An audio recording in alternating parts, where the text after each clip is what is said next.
his black eyebrows, glancing back at me through the rearview mirror. A long time ago, the river used to run, but now it doesn't. Why not? I asked. Global warming, dams, por muchas razones, he continued. Esa agua, it used to even make its way all the way down to Mexico. Not anymore. Over the years, I watched the local news capitalize on the occasional flooding of the river brought on by the monsoons. They sold us the cliché miracle of rain in the desert through videos of shirtless men on canoes rowing through flooded streets before eventually getting back to what they normally like to show: petty theft, dangerous immigrants, and property damage. After the first few days of rainfall, the charm wore off and everyone began to demonize the river instead. Nobody wanted to remember the state that the river was in before, or the state that the river would return to. Nobody cared to think about why the river was usually dry, and why the indigenous plants that once flourished kept dying. Instead, people complained about being late as roads closed due to flooding. When the river decided to act like a river, it was no longer endearing. In many ways, the river taught me about life, that wealth and poverty are in proximity, but always separated. That people don't like what they can't control, preferring instead to reward you only when you fulfill their narrative about who you are supposed to be. That there are seasons of lack and plenty, of drought and flooding. In many ways, my life would mirror the river and its seasons, full of living things fighting to survive among invasive species. But in one way, my life would never mirror the river. I would always return to Mexico. Part 1. Chapter 1. Be the Best. In the weeks before we moved to the United States, I watched my parents pack boxes of things in our Costa Rican home, where we'd briefly lived for a job my dad temporarily had, that we'd eventually leave behind. My dollhouse, a small pink chair, my favorite toys.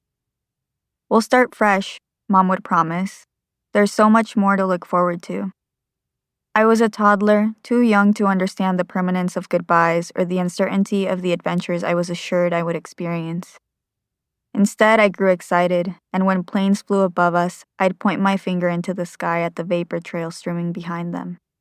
I'm going to fly to America, I'd say.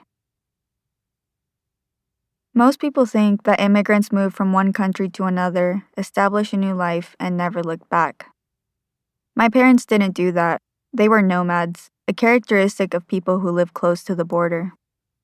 Growing up in Mexico, my parents knew that they could always hop over to the United States, on tourist visas to go to malls or Costco. But when the economy got bad, tourist visas became an opportunity for people like my parents. An opportunity to get eyes on signs reading "Help Wanted" or "En busca de lavaplatos" plastered in front of busy American restaurants. Restaurants that didn't care about tourist visas, green cards, or any so-called necessary paperwork. They wanted brown hands, and my dad happened to have 2 of them. Before I was born, my mom and dad had visited America many times. Sometimes it was for a month as my dad bought and resold cars. Other times he would get a more stable gig, like the time he became a celebrated chef in one of Arizona's steakhouse chains.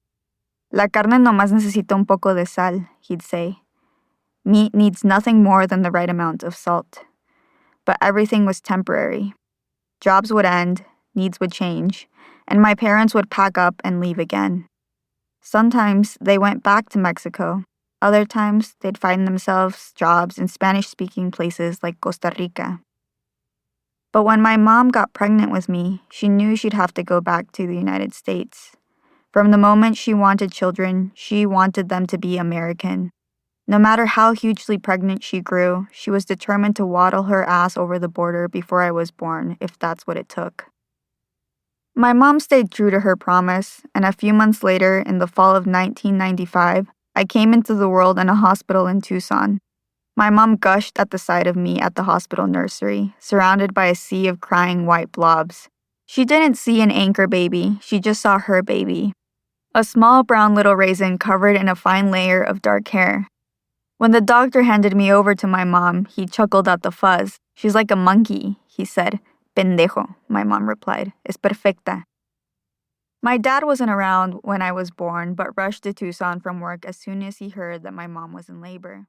When he finally...